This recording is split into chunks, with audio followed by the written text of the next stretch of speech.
Hey everybody, my name is Sarah Schoberg and I am going to be showing you guys how to make ceramic whistles today and ocarenas.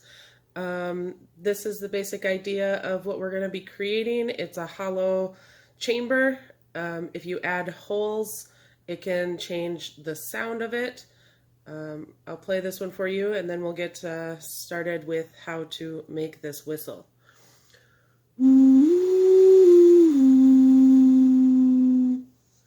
So the larger the chamber, the lower the sound will be. If you have a really small chamber like this little whistle, um, it'll have a higher pitched noise.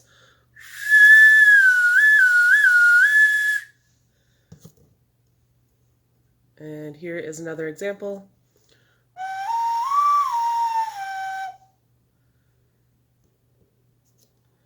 And then this one has multiple holes, many more than the other two.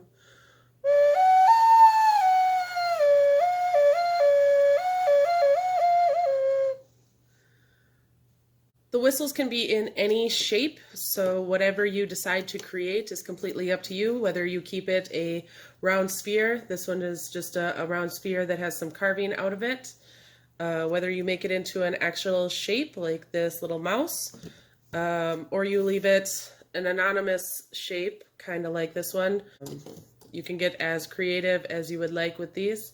This was a piece of clay that was carved out. Student requested that piece. To create these whistles, you're going to need a couple of things. The most important being a popsicle stick. Just a regular standard popsicle stick will work. I have this popsicle stick. It was a standard one, and all I did was sanded down one side so it was flat and then had a little bevel. You can do this entire project with just these two tools. I find a needle tool or a toothpick helpful. You can also use a wood carving tool, which has that same angle. You can see that, the same angle to help cut out the clay. That's going to be more important when we get to the actual 45-degree angle cut for making the whistle.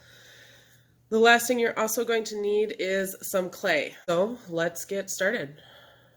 What you're going to need is some clay. This is a solid ball of clay that I have right now. You're going to need a popsicle stick and some type of knife. I just sanded this popsicle stick so it has a flatter edge. A toothpick or a needle tool also works and is super helpful. You can use a wood carving tool for your knife if that is something you have access to. To make these ocarenas, the first thing you want to do is find your clay. I am using a ceramic clay, so this will have to be fired. You can also use air dry clay. That will work just as well. I like to start by creating the actual shape I want this to be in the end, or at least a rough shape. So I'm going to go with kind of an egg shape, and I'm going to push my clay into the shape that I want it to be in.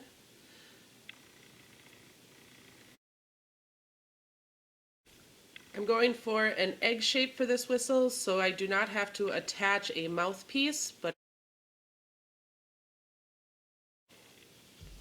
the next thing I'm going to do is I'm going to cut this directly in half so that I have two parts, and then I can create the pinch pot portion of this piece.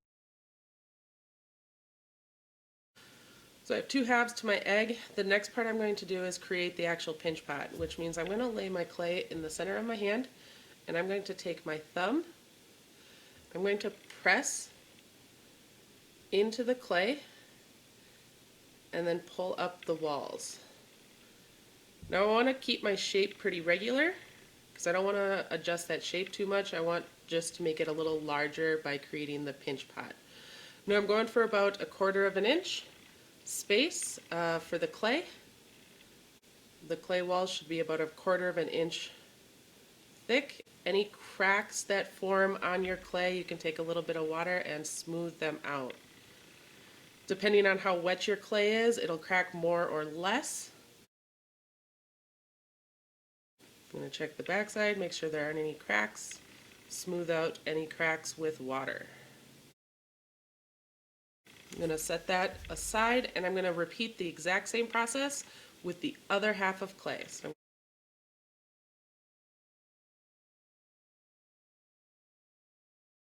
the next thing I'm going to do is I'm going to line up my two halves and check that they meet at a pretty regular spot. They're not very far off, just enough that I'll be able to score them and put them back together. So I'm also going to flatten out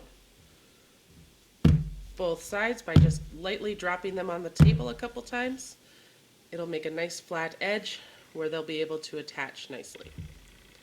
Now, before I start attaching, I am actually going to take my popsicle stick and I'm going to insert it into the pinch pot so I can see what's happening on the inside. So I'm going to take right at the top, and I want to be on the smaller end of this egg, right on the top end, and I'm going to put the stick in so when it comes through the inside, it's going to meet. If you can see that, there's a little bit of space underneath my stick and the clay. I'm just going to press my stick into the clay so it's nice and solidly attached and there's no more space underneath that. To make the whistle actually function properly, we're going to need to have a nice sharp edge where the stick has entered. So I'm just going to push back the clay just a little bit. This is also going to tell me where the square hole is going to be. To create that, all you need to do is go straight down, right next to the stick, and I'm going to push all the way through. So I have a mark on the top end here where that comes out, and I'm going to repeat on the other side.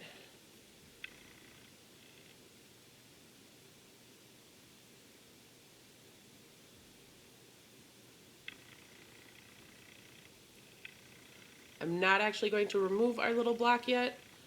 I just want to get the idea of where it's going to be. While the stick is still in there, I'm going to take my toothpick or needle tool and I'm going to score all the way around the edge because we're going to start to attach the two sides.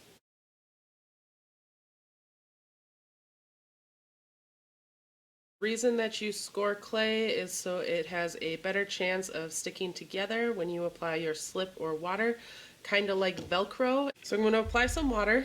Water is our glue. If you have slip, that is also your glue. It's just really, really wet clay is your slip. So I'm going to apply water to one half and my second half. Notice that I didn't smooth out any of my scoring marks. I just laid water on top of them. I'm going to take my two halves and start to align them. And then I'm going to push them together. I'm going to take my thumbs on either side and I'm going to push together to get that clay to stick together.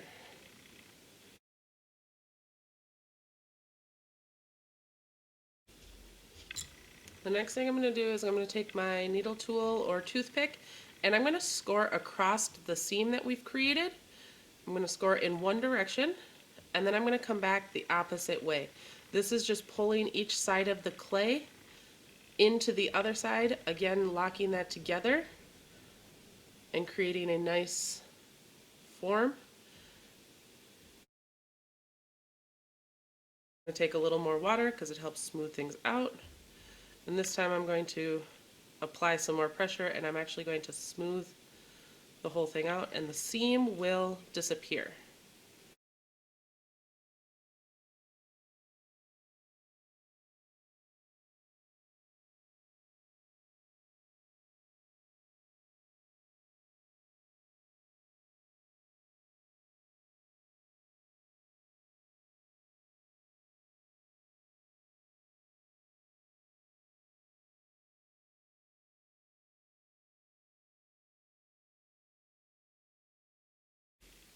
you can take a tool with a flat edge and run it down the sides just to even out any extra bumps if you so choose.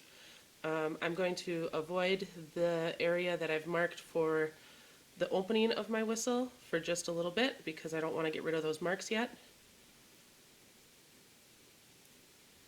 And this is a purely cosmetic step. It just helps smooth out any of the finger bumps that have been created thus far in the making of this whistle.